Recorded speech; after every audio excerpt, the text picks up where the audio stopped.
हाय नमस्कार, मी सुनीता. सगळ्या माझ्या गोडताईंचं मैत्रिणींचं आपल्या पुन्हा एका नवीन व्हिडिओमध्ये अगदी मनापासून स्वागत करते. सर्वांना श्री स्वामी समर्थ. तुमचा सगळ्यांचा आजचा दिवस खूप छान, आनंदाचा आणि आरोग्यदायी जावो अशी स्वामींच्या चरणी प्रार्थना करते आणि आजच्या व्हिडिओला सुरुवात करते. कालच्या व्हिडिओमध्ये एका ताईने मला विचारलेलं होतं की शिवाजी चौकामध्ये जे देव साफ स्वच्छ करण्यासाठी जे लिक्विड मी वापरलेलं होतं धाराचं, ते दाखवलेलं होतं. तर ते कुठे मिळतं, ते दुकानाचं शॉपचं नाव वगैरे असेल तर ते सांग मला असं करून. पण दुकानाचं नाव वगैरे असं कन्फर्म मला काही माहीत नाही आहे ते, कारण असे जे बाहेर असतात ना, जे फुलवाले वगैरे किंवा ज्यांच्याकडे जे सामग्री असते ना आपली याची देवांची वगैरे सगळी सामग्री असते ना, त्याच दुकानांमध्ये जर आपण विचारलं ना की मला लिक्विड धाराचं लिक्विड हवं आहे देव स्वच्छ करण्यासाठी, तर तिथे ते अगदी सहज भेटून जातं आणि समोरच बॉटल असतात पिंक कलरच्या. आपल्याला पण लगेच ओळखायला लागतं. तर तिथे शिवाजी चौकात गेल्यानंतर तुम्ही घेऊ शकतात. तिथे जाऊन नॉर्मल दुकानं आहेत ते आपली पूजा सामग्रीची. तर मी जर एखाद्या वेळेस गेली ना तर मी दाखवेल तुम्हाला तिथे शूट वगैरे करून की कुठून मी घेतलेलं होतं असं. तर 1-2 दिवसातनं मला जायचंच आहे शिवाजी चौकात, कारण वेदून त्यांचे स्कूल युनिफॉर्म वगैरे घ्यायचाच आहे. तर जर गेलीच ना तर मग मी तुम्हाला नेक्स्ट व्हिडिओमध्ये दाखवेलच की कुठून घेतलेलं आहे ते लिक्विड आपलं देव जे स्वच्छ करून घ्यायचं असतं ते. तर तो व्हिडिओ तुम्ही कन्फर्म बघून घ्या की कुठल्या दुकानात मिळतं. तर असो इथं सकाळ सकाळी नाश्ता वगैरे झालेला होता. आज नाश्त्याला पोहे वगैरेच केलेले होते. पोह्यांवरती मस्त असा बारीक चिरलेला कांदा, टोमॅटो आणि कोथिंबीर वगैरे घालून, बारीक शेव घालून ना पोहे खूप छान लागतात. तर नेहमी मग मी पोहे केले की त्याच्यावरती कांदा आणि टोमॅटो, कोथिंबीर घालूनच मग आम्ही पोहे खातो. खूप छान लागतात. तर असो सकाळी मस्त नाश्ता वगैरे झालेला होता. त्यानंतर चहा वगैरे घेतला. देवपूजा वगैरे झालेली होती, ती तुम्हाला दाखवतेच पुढे. तर असो मग इथे सकाळ सकाळी ना बाल्कनीमध्ये आली तर इथे जे कुंड्यांच्या खाली माती वगैरे जमा होते आणि तिथे बारीक मुंग्या वगैरे होत्या. म्हटलं चला ही जी आहे ना बाल्कनी ती स्वच्छ करून घेते. गावावरून आल्यापासून एकदा स्वच्छ केलेली होती. तर पावसाचं वातावरण असल्यामुळे ना कधी ऊन तर कधी वारा, बघा किती छान सुटलेला होता. तर असा वारा किंवा पाऊस सतत चालूच आहे. त्यामुळे ज्या कुंड्या वगैरे आहेत ना त्याच्यामधली माती जी आहे ती सुकत नाही. मग म्हणून म्हटलं आता चला हे झाड आहेत ना थोडीशी वर ठेवते, कारण खाली आहे ना स्वच्छ करण्यासाठी पण खूप त्रास होतो. कारण पाणी टाकलं म्हणजे माती थोडीफार तरी खाली पडते आणि व्यवस्थित तिकडे कोपऱ्यांमध्ये स्वच्छ करता येत नाही किंवा मुंग्या वगैरे जमा होतात. त्याच्यामुळे म्हटलं त्यासाठी मग अगोदर जे सगळ्या कुंड्या होत्या त्या घरात घेऊन घेतल्या आणि बाल्कनी सगळी मोकळी करून घेतली. आता झाडून घेतला अगोदर, कारण पानं वगैरे पडलेली होती. मग तसंच जर पाणी टाकलं तर मग ते पानं वगैरे सगळी ओली होतात. म्हणून मग अगोदर झाडून घेतलं, तो कचरा भरून घेतला आणि एक बादली पाणी टाकून सगळी बाल्कनी जी होती ती चांगली स्वच्छ पाण्याने धुवून घेतली. आता म्हटलं मॉपने पुसून घेते. आणि माझ्याकडे ना हे कलरचे डबे होते, त्यांच्यामध्ये कलर वगैरे आहेत अजून, मग ते तसेच पडलेले होते. म्हटलं हे घरात असेही पडलेलेच आहेत. तर कुंड्या ज्या आहेत ते थोड्याशा त्यांच्यावरती ठेवते, म्हणजे वर राहिल्या ना तर थोडी हवा वगैरे पण लागेल. आणि जी खाली कुंड्यांमधली माती जी पडते खाली किंवा पाणी पडतं तर ते कुंड्याखाली लादीवर असल्यामुळे मग ते ओलं राहतं. त्याच्यामुळे म्हटलं डब्यांवरतीच ठेवते. आता आधी मी सीडीवर ठेवलेलं होतं, तर सीडीवर ठेवल्यामुळे जे पावसाचं पाणी जे आहे ते झाडांना लागत नाही आणि पावसाचं पाणी झाडांना भेटणं ते पण गरजेचंच आहे. म्हणून म्हटलं आता सीडीवर झाडं काही ठेवायची नाही. तर मग मी आज असा प्लॅन केला की म्हटलं चला आता हे डबे असेच रिकामे पडलेले आहेत त्याच्यावरती ठेवून देते, म्हणजे मोकळे मोकळे पण वाटेल, खाली पण जरा मोकळी सुटसुटीत अशी जागा पण होऊन जाईल आणि झाडांना पण व्यवस्थित हवा वगैरे लागेल थोडं वरती असल्यामुळे. आणि खाली स्वच्छ करायला मला पण त्रास वगैरे होणार नाही झाडांना. तर मस्त छान आता फुलं यायला लागलेली आहेत. जास्वंदाच्या झाडाला 1-1, 2-2 करून असे फुलं येत राहतात आणि गोकर्णाच्या झाडाला पण रोजचे 2-2, 3-3 असे फुलं येतातच. आणि जो मोगरा वगैरे आहे त्याला तर छान कळ्या आलेल्या आहेत. येतील 2-3 दिवसामध्ये छान छान फुलं, खूप साऱ्या कळ्या आलेल्या आहेत आता मोगऱ्याच्या झाडाला. तर असो आज मस्त अशी सगळी बाल्कनी जी होती ती क्लीन करून घेतली आणि झाडं जी होती ती अशी वरती ठेवून घेतली डब्यांवरती.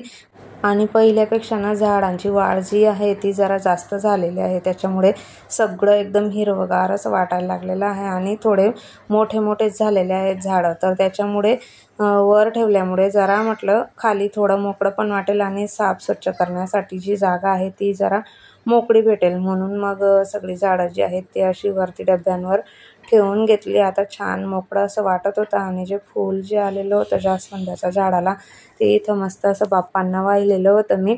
आणि फुलं जास्त नव्हती आज, 2-3च झेंडूची जेवढी फुलं होती ती तेवढी वाहिलेली आहेत. आणि आजची जी अशी देवपूजा होती ती माझी इथे झालेली होती, तुम्ही बघू शकतात.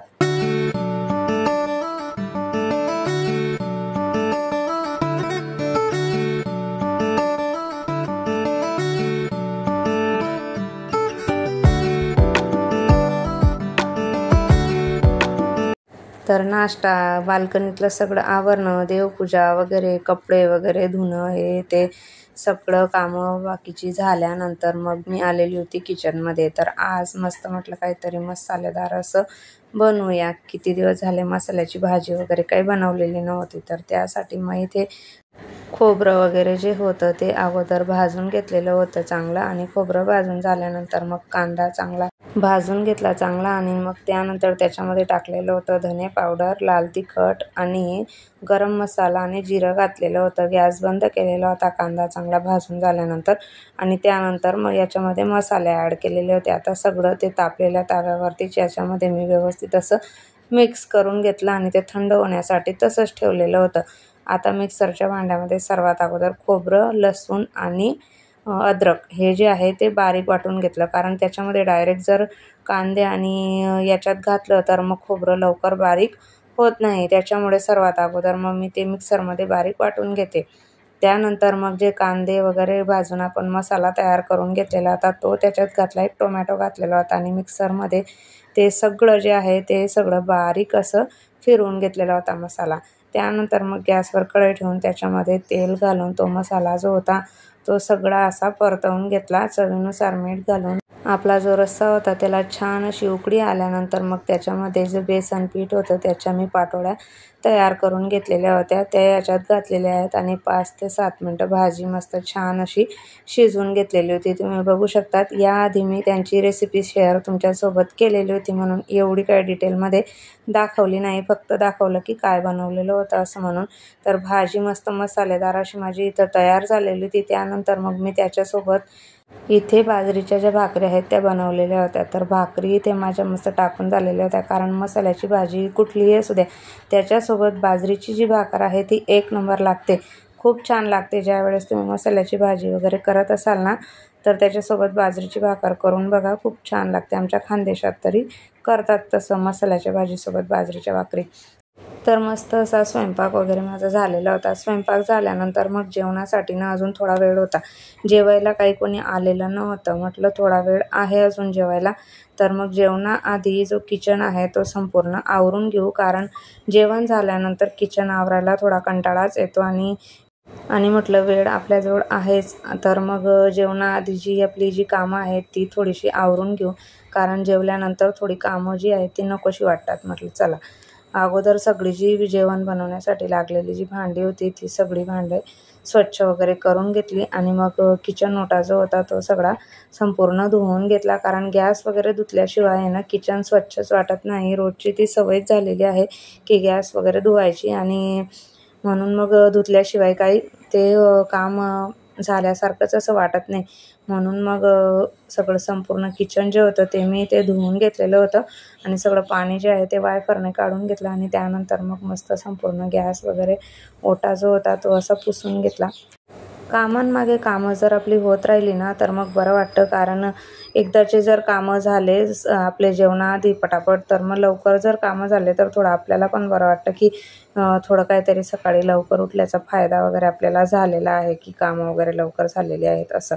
आणि एकदाची जी कामं राहिली आपण दुसऱ्या कामांमध्ये जर गुंतलो तर मग ह्या कामांना मात्र थोडा उशीरच होऊन जातो. म्हणून मग सगळी जी कामं आहेत ती वेळेवर करणं खूप महत्त्वाचं असतं. तर असो आता इथे किचन वगैरे संपूर्ण सगळं माझं आवरून झाल्यानंतर परत म्हटलं मग अजून वेळ आहेच, तर मग आता लादीचं वगैरे पण काम करून घेते. त्यानंतर लग्गे हात मी मस्त घराला संपूर्ण लादी मॉपने अशी पुसून घेतली। मला जास्त करून मॉपने लादी पुसायला आवडत नाही, पण सिद्धीला आवडतं, तिच्यासाठीच मी हा मॉप घेतलेला होता। तेवढी थोडीफार मला मदत होते।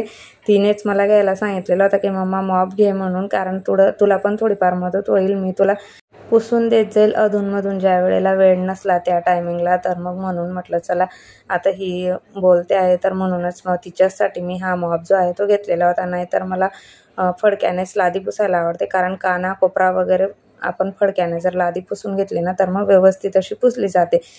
तर असो ताईंनो, आज सगळी कामं जी आहेत ती वेळेवर झालेली होती। तर नेहमीप्रमाणे तुम्ही व्हिडिओ जर पहिल्यांदा बघत असाल तर प्लीज आपल्या चॅनलला सबस्क्राईब करा। व्हिडिओ आवडला असेल तर लाईक करा, शेअर करा, कमेंट करा। भेटूया पुन्हा नवीन व्हिडिओसह, तोपर्यंत बाय आणि श्री स्वामी समर्थ।